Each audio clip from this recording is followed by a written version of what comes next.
Swastiastu. Om Awi Genam Astu Namo Sidam. Om Anu Badrah Kertawiyantu Wiswata. Semoga pikiran yang baik datang dari segala penjuru. Yang terhormat Ketua Parisade Hindu Dharma Indonesia Pusat, yang kami hormati Ketua Lembaga Dharma Duta PHDI Pusat, yang kami cintai dan kami banggakan seluruh pemirsa penonton tayangan Dharma Wacana ini. Puja Astungkara patut kita haturkan ke Ide Sang Yang Widiwasa, Tuhan Yang Maha Kuasa, karena hanya Beliau sajalah kita bisa bertemu, bercengkrama, dan sebagainya dalam keadaan sehat, selamat, dan berbahagia. Karena manusia hidup di dunia ini pasti mencari kebahagiaan. Karena disinilah kita saling menghargai apapun setiap ciptaannya. Perkenalkan, nama saya Ketut Dharma Budiasa, asal dari Kalimantan Selatan. Perkenankan, pada kesempatan kali ini saya akan membawakan pesan Dharma dengan tema Tri Hitakarana.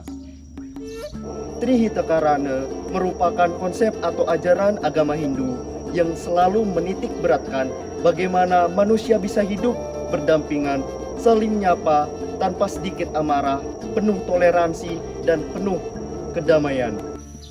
Tri Hitakarana bisa diartikan secara leksikal, berarti 3 penyebab kesejahteraan. Istilah ini terambil dari kata tri yang artinya 3, hita yang artinya keseimbangan atau kesejahteraan, dan karana yang artinya penyebab. 3 hal tersebut adalah prahayangan, yakni hubungan harmoni antara manusia dengan Sang Yang Widi, pawongan, yakni hubungan harmoni antara manusia sesama manusia, dan pelemahan, hubungan yang harmoni antara manusia dengan lingkungan atau alam.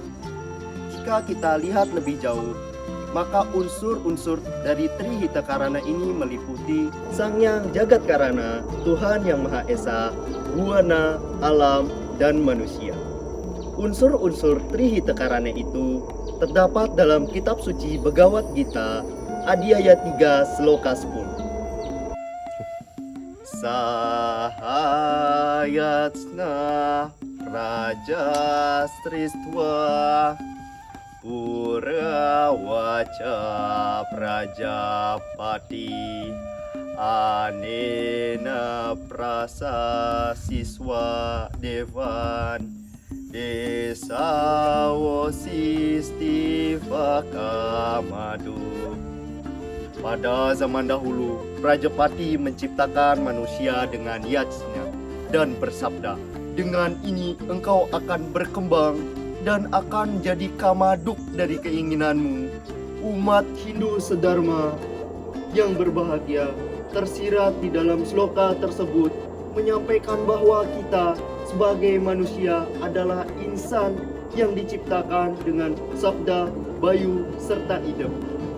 Dengan keutamaan tersebut, kita sebagai manusia merupakan makhluk semurpa karena memiliki kelebihan dengan makhluk lainnya.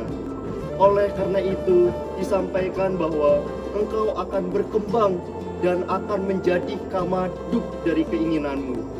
Jika kita melihat hubungan antara Tri Hitakarana sebelumnya, bahwa manusia merupakan satu kesatuan yang tidak bisa dipisahkan dengan yang lainnya. Ada kesalahpahaman pemikiran yang dimiliki oleh beberapa kelompok manusia bahwa antara manusia dan alam adalah satu kesatuan yang terpisah. Dan mereka menganggap tidak ada korelasi antara manusia dan alam. Inilah yang akhirnya membuat manusia dalam mengembangkan keinginannya menjadi terpisah dengan keseimbangan alam yang itu sendiri. Sehingga menyebabkan alam menjadi tidak stabil, dan sekarang kita bisa melihat sendiri kondisi alam saat ini tidak sedang baik-baik saja. Khususnya tidak perlu melihat jauh, di tanah Nusantara ini sudah kita lihat berbagai macam berita yang menyampaikan informasi mengenai bencana banjir, tanah longsor, hutan gundul, dan iklim yang semakin ekstrim. Bahkan musim yang belum saatnya terkadang sudah muncul tidak sesuai dengan waktunya.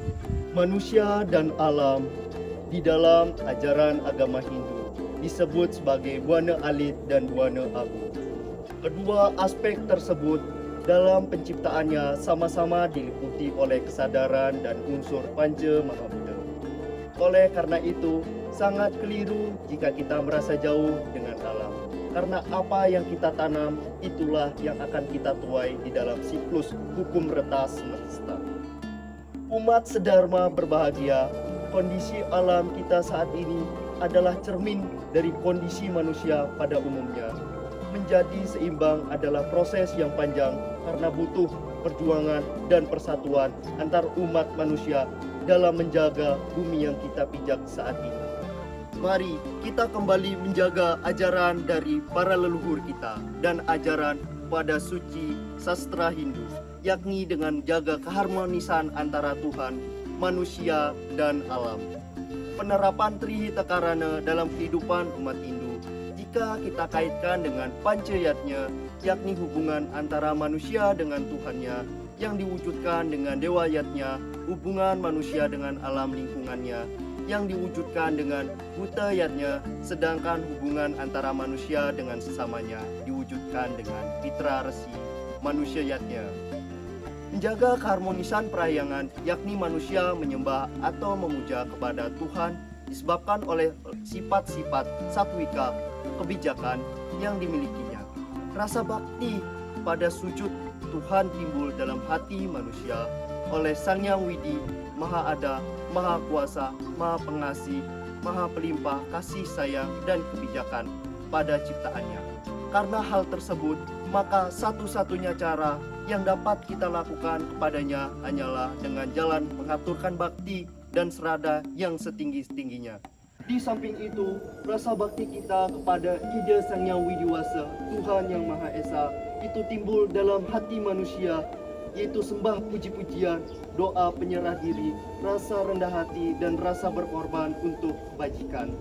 Kita sebagai umat manusia yang berbahagia dan bersusila harus menjunjung dan memenuhi kewajiban antara lain cinta kepada kebenaran, kejujuran, keikhlasan, dan keadilan. Dengan demikian, jelaslah bagaimana hubungan antara manusia dengan Sang Yang Widi. Hubungan ini harus dipupuk dan ditingkatkan terus ke arah yang lebih tinggi dan lebih suci lahir batin. Pada mulanya, Tuhan yang lebih dahulu menciptakan buana atau alam, maka muncullah pelemahan. Setelah itu barulah beliau menciptakan manusia beserta makhluk hidup lainnya. Selain menyelaraskan hubungan Atman dengan Parama Atman atau hubungan manusia dengan Tuhan, kita sebagai makhluk sosial juga harus membina hubungan dengan sesama manusia dan makhluk lainnya. Hubungan manusia dengan makhluk lainnya harus mampu menciptakan suasana keharmonisan dan kedamaian, saling membantu dengan hati yang penuh cinta kasih. Cinta menjadi dasar pijakan. Muncullah dari hati dalam kalbu yang merupakan alam Parama Atman, yaitu Ananda atau kebahagiaan. Lingkungan harus selalu dijaga dan dirawat serta tidak dirusak. Lingkungan harus selalu bersih dan rapi. Hutan tidak boleh ditebang semena-mena. Hewan tidak boleh diburu seenaknya karena dapat mengganggu keseimbangan alam. Lingkungan harus tetap bersih, harmonis, dan lestari. Ajaran Trihita Karana mengarahkan manusia untuk selalu mengharmoniskan hubungan manusia dengan Sang Pencipta, manusia dengan sesama manusia, dan hubungan manusia dengan alam semesta atau lingkungan. Implementasi Trihita Karana sesungguhnya dapat diterapkan di mana dan kapan saja. Demikianlah sedikit ulasan yang dapat saya sampaikan. Semoga dapat diterapkan dalam kehidupan kita. Manusia adalah salah satu makhluk ciptaan Tuhan yang diberikan kelebihan karena memiliki 3 potensi dasar alamiah, sabda, bayu, dan idep. Manusia haruslah berupaya untuk melestarikan kehidupan alam lingkungan dengan penanaman hutan kembali, memelihara lingkungan serta memelihara hewan sesuai dengan prosedur, serta berupaya untuk selalu peduli terhadap alam lingkungan yang sudah semakin rusak. Manfaatkanlah untuk berkarma yang baik dalam kesempatan hidup dalam kelahiran menjadi manusia yang diberi kelebihan, terutama potensi hidup. Gunakan kelebihan yang kita miliki untuk selalu memelihara dan menjalin hubungan harmonis dengan Tuhan atau perayangan antara sesama umat manusia atau pawongan dan terhadap lingkungan atau pelemahan. Pada akhir Dharma Wacana ini, semoga ide Sang Hyang Widiwasa selalu dan senantiasa memberikan kita kesejahteraan, kedamaian, semuanya memperoleh kebajikan dan saling mengerti dan saling dijauhkan dari segala duka, nestapa, dan selalu dalam keadaan sejuk, teduh, dan damai. Om Sarwe Bhavantu Sukhina Sarwe Santu Niramaya Sarwe Bhadrani Pashyantu Makashitu Kabagawe. Om Santi Santi Santi Om.